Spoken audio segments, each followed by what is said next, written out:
Привет, меня зовут Саша. Я мастер спорта международного класса по спортивной акробатике, победитель чемпионата мира. Нет, обманул, Европы, призер мира. И почти как год я упал. Травмы как бы сопутствовали на протяжении всей моей спортивной деятельности, то бишь 18 лет. Но тут получилось в тотал. Ну, в тот день я, как обычно, проводил, пошел в зал, позанимался, пошел с девочкой погулять. И в течение дня я практически весь день написывал своим друзьям, как бы с театра, спрашивал, что идете, не идете на банкет. И причем я где-то часов 9-10 приехал в театр, и я вот уже делаю шаг, и во мне просыпается жесткий какой-то интроверт. Я думаю, надо, но мне вот сейчас столько людей, столько каких-то взаимодействий придется делать. И я минут 5 вот так вот простоял, как будто сохранялся в игре в какой-то.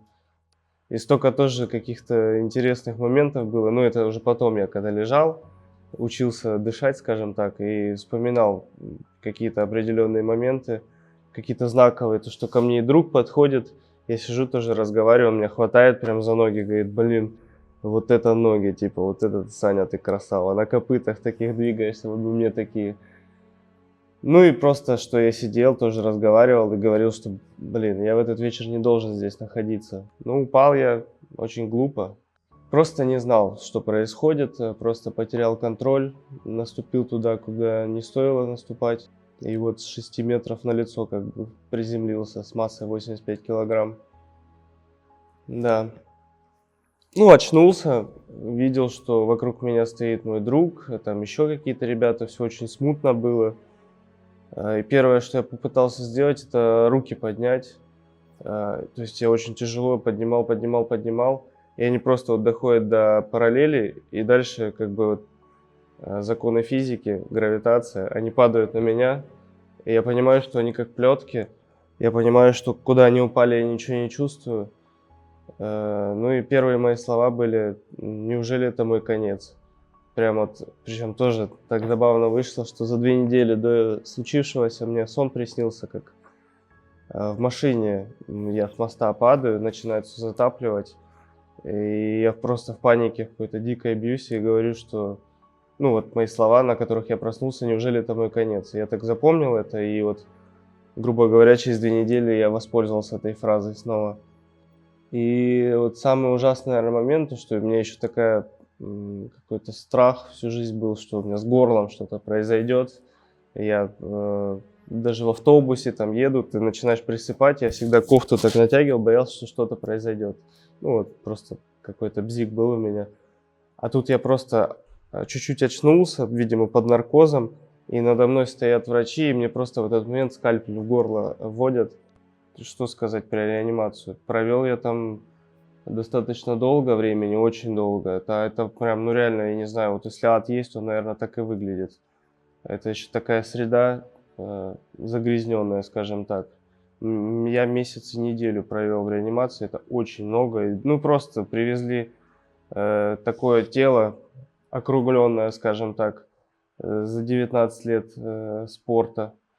А там прошло буквально 4-5 дней, и я смотрел вниз на свои ноги, как эти метаморфозы со мной происходят, и просто ноги горели, тело горело. Особенно тяжело вспоминать, в каком ты был положении, скажем так, у тебя было постоянно какое-то стремление к физическому, функциональному превосходству, а тут ты бах, и просто не то чтобы это теряешь, ты просто все теряешь, но не все, ладно, есть за что цепляться, поэтому можно радоваться этому. Ну, а в свободное время у меня также посещение всяких людей замечательных. Ну и стараюсь делать то, что будет мне помогать развитию, там, моторики, головы.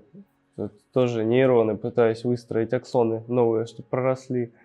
Ну, много книг, много...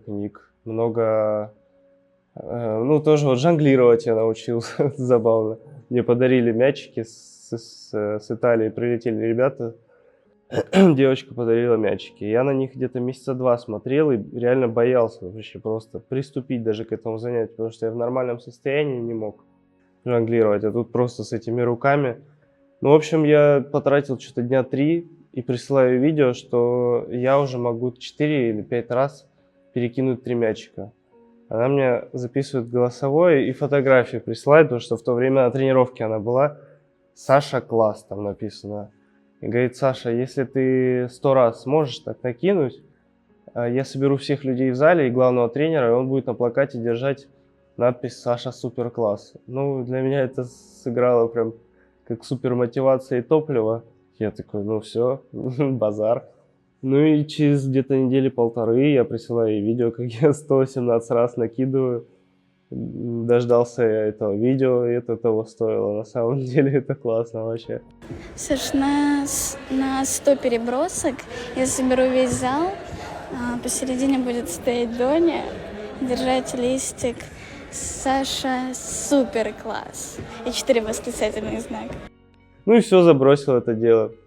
Потом следующее занятие. Ну вообще для меня тренировка была даже поначалу сесть покушать, пообедать, потому что это было сложно, реально. У тебя вот тоже взаимодействие там шеи, челюсти, все в таком плотном союзе. И мне так тяжело было есть, тоже давление падает, ты полуваляешься, полуешь.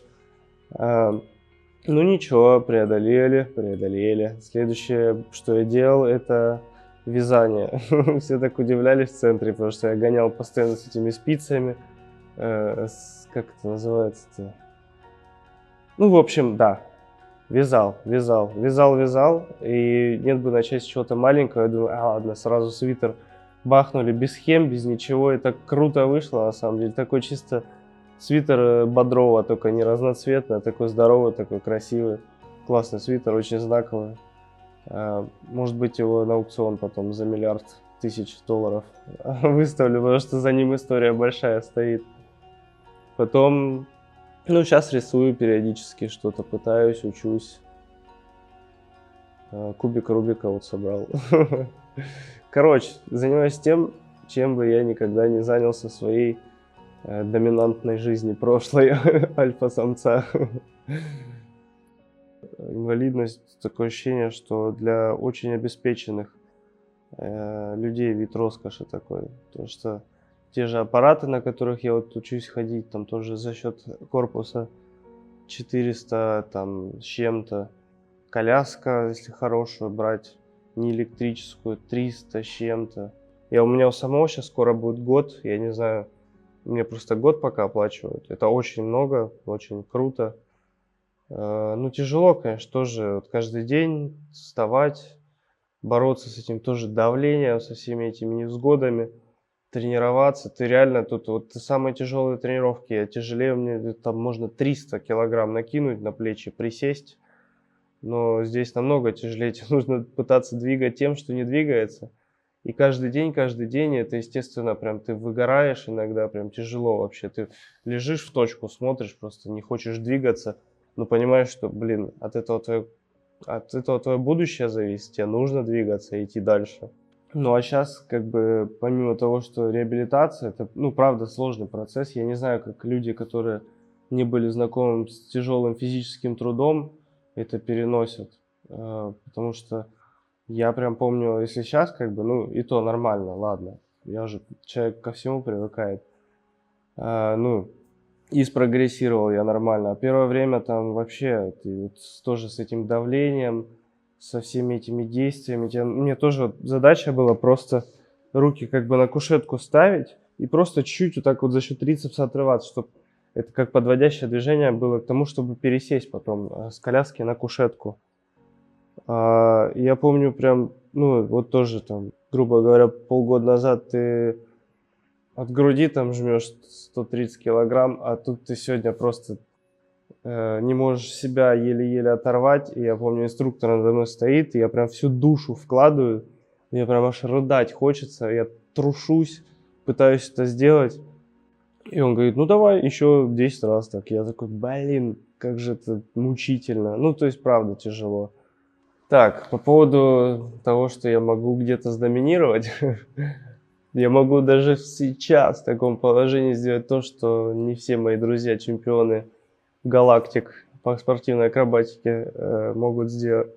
Но я думаю, что просто практика им необходима. Но я сразу это словил. Ну вот, что могу сказать тем, кто попал в подобную ситуацию.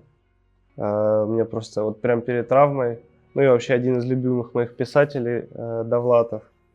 Вот у меня есть в заметках его цитата. «Уныние страшнее горя, ибо горе есть разновидность созерцательного душевного опыта. Уныние же – сон души». Так что, ребята, не унывайте. Это грех.